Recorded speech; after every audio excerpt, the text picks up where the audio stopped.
Curtis Calhoun here with MMA News, and right now I am joined by the reigning defending PFL light heavyweight champion of the world, Antonio Carlos Jr. He's getting ready to make his second 2022 appearance in the PFL season this Friday night against Bruce Souto. Antonio, how's it going, man? I'm doing great, man. Thanks. I appreciate the time, man. How's the energy been in the gym ahead of this one, and how pumped are you for this matchup? Man, it was really great. We started with the first fight. The first fight was great for me. I got fast submission. And then we just keep the training at the gym. Keep the same environment, same energy, and here we are. Looking forward to the next one. Absolutely. And just going back to talk about your first fight for a second, I guess how important would you say it was to get that first round finish and to get off to that good start to the season and kind of put yourself in more of a comfort zone, getting ready for the playoffs and all that? With this season here, it's pretty important that you get try to get a fast, submission or knockout in the first round on the first fight, because you fight more comfortable in the second one, that is not much, try to put not much pressure, fight, there is always some pressure on you, but about the points, there is not a lot of pressure, just go there and do your best, even if you even if I don't get a fast fight, I think I'm already in, for the playoffs. So just try to win this fight, and do a good job to go to the next. Absolutely, man. And let's talk about your opponent, Bruce Souto. Obviously, a really tough opponent, another tough opponent in this division, in the light heavyweight division. What do you know about him? What are your thoughts on his skill set, and what kind of fight are you expecting in this one? Yeah, we ended up knowing each other here, because we kind of always seeing each other, every season. And he's a very nice guy. He's also a Brazilian. I saw his fight on the challenge. He did very well, a great knockout, great knee. So he's a very dangerous guy. He's someone that I need to be careful every time, pay attention in every of his movements. He lost his last fight, but anyway, he's, dangerous. I hope, we're gonna do a great job, put all the everything that we work at the gym, gonna work out in the fight. So I think we just made a good strategy, and the game plan is gonna be right on Friday. Definitely. And who's going to be in your corner for this one? Are you going to have the usual American Top Team crew, or who's going to be in your corner? Yeah, the American Top Team, and there is a lot of American Top Team guys fighting. On Friday, that is me, there's Omari, Josh, Raush, Nathan, so all the teams here, what makes even better environment for us, we are together. So yeah, we are gonna have the same crew, same coaches, and we've been working for so long, so it's great to have them on my side. I love it. And I want to talk about one of your teammates real quick, Raush Manfio, obviously enjoying a really good start to the PFL season so far, coming off of that knockout earlier in the season. How happy are you for him in terms of his success so far in the PFL and just kind of the run he's been on so far? Yeah, no, he's a really great guy, really human being. We won the belt together, last year, and now in the first place together. So I feel we have that connection. He's a really great guy, man. We lived together in the fighters' house in the past. When we first came to the American Top Team. Now we train together. I'll see how hard he works at the gym. He gives his life for that, and so I'm pretty happy for him. I'm pretty happy. I hope to see him and in the top again with the belt. Absolutely, man. And we've talked a few times about how this is year 2 of your full-time move to light heavyweight. Obviously, not worrying about cutting all that weight obviously has to feel good. Just kind of talk about that whole process. How much better do you feel in camp? And I mean, obviously camps aren't easy, but in terms of not worrying about the weight cut and all that, it's got to feel good. Yeah, definitely was a great move. For me, it was a good decision because I used to cut a lot of weight and that affect my performance. And now I'm feeling way better. I feel like I can give my best. I used to perform good at the gym, and when you go to the fight, it was not the same. I didn't feel the same because, the weight cut was the cause. Now I'm feeling way better. I'm feeling like I performing well. I perform like I'm performing at the gym. So, man, was definitely the best move that I ever made. On my MMA career, and I feel sometimes that, like, especially on this, like, you know, uh, uh like the how PFL works. You gotta fight like every 2 months. So if you Right. want to cut a lot of weight every 2 months, this is gonna affect you for sure.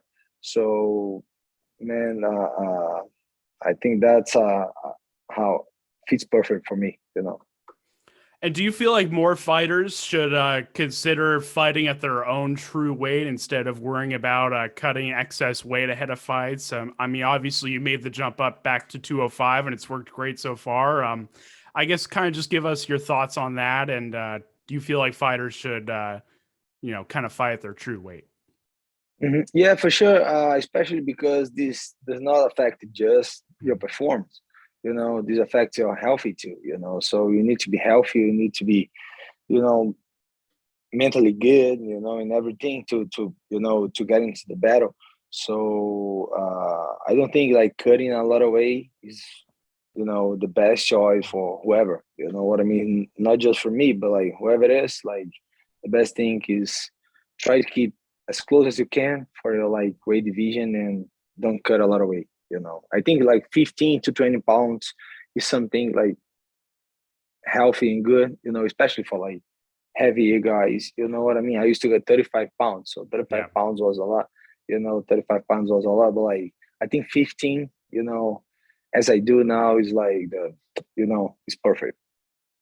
Absolutely, man. And obviously a big light heavyweight matchup this past weekend in the UFC 275, Glover Teixeira, Yuri Prochazka. I guess, did you get a chance to watch the fight? What were your thoughts on how that fight played out? And obviously we have a new champion in the UFC. Yeah, man, I was getting ready to sleep, so I didn't watch at all. But what I see is like Glover was doing pretty good, was winning the fight. Unfortunately, like MMA is this kind of sport that everything can happen in every time. Was like last round that happening. I didn't expect that, to be honest. I think I expect more like Glover submitting him than the opposite. But it's MMA. Anything could happen, and unfortunately, happened. With Glover, who is a really great, buddy of me. Really great friend. He's also American top team, so I was rooting for him. A Brazilian. I know how hard he works.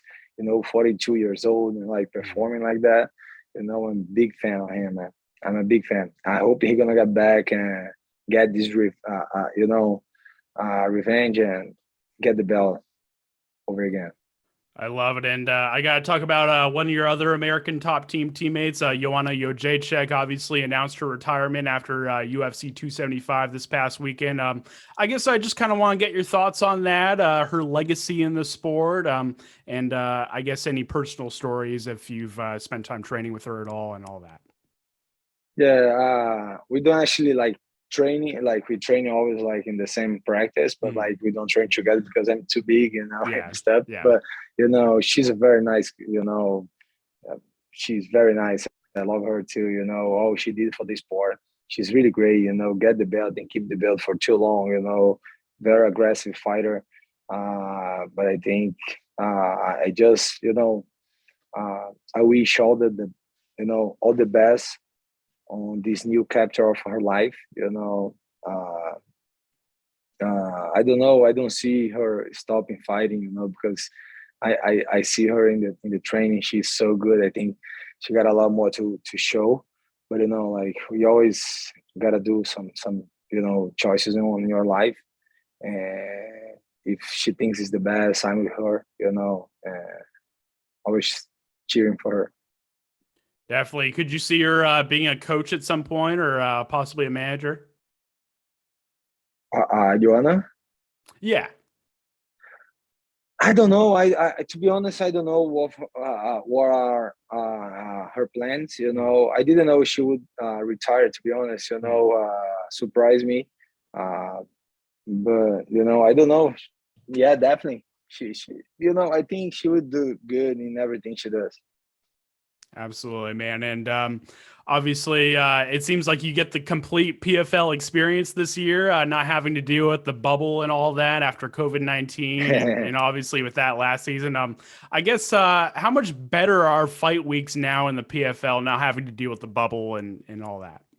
Oh man, way better. Last year, like the first fight, we stay in the bubble for like 3 weeks almost, Yeah. something like this. Man, was weird, because it's not what we like used to do.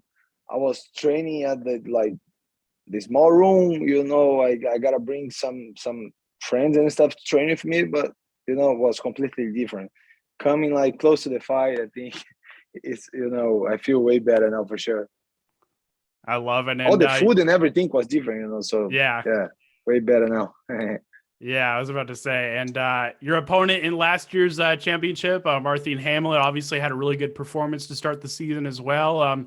Is that a matchup that you feel like could take place again in the playoffs this year? Or I guess just kind of give me your thoughts on him and the talent in your division too.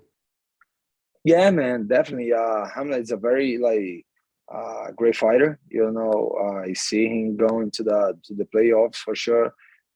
He beat another tough guy, so he's always somebody that will be, you gotta pay some attention.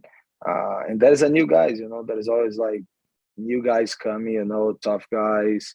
I don't know. It's hard to tell. I didn't expect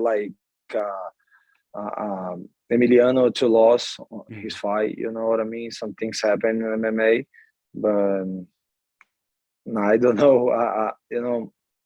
I'm excited to see what's going to happen in the playoffs.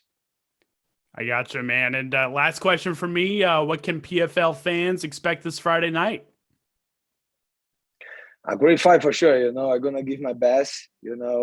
As every time. I hope I can put a great show for you guys, and get another win, go to the playoffs, and get my belt again. I love it, man. And before we go, once again, I appreciate the time. If you want to give any shout outs to your social media, your team, all that good stuff, I'll give you the floor and I'll give you the final word. All right. So if you don't follow me, I go there like Cara de Sapato. Some guys don't know how to spell, so CARADESAPATO. Sapato. Some guys say Zapata. I don't know if this is Spanish or what. Yeah. But in Portuguese, it's a little different. Yeah. And I hope you guys rooting for me. On Friday night and the whole season. And I hope I'll get this bet again. I love it, man. Well, Antonio, thanks again for the time. I really do appreciate it. All the best with these final days before the fight, and I'm sure we'll chat again soon. Thank you so much, man. Thank you so much, man. Really appreciate it.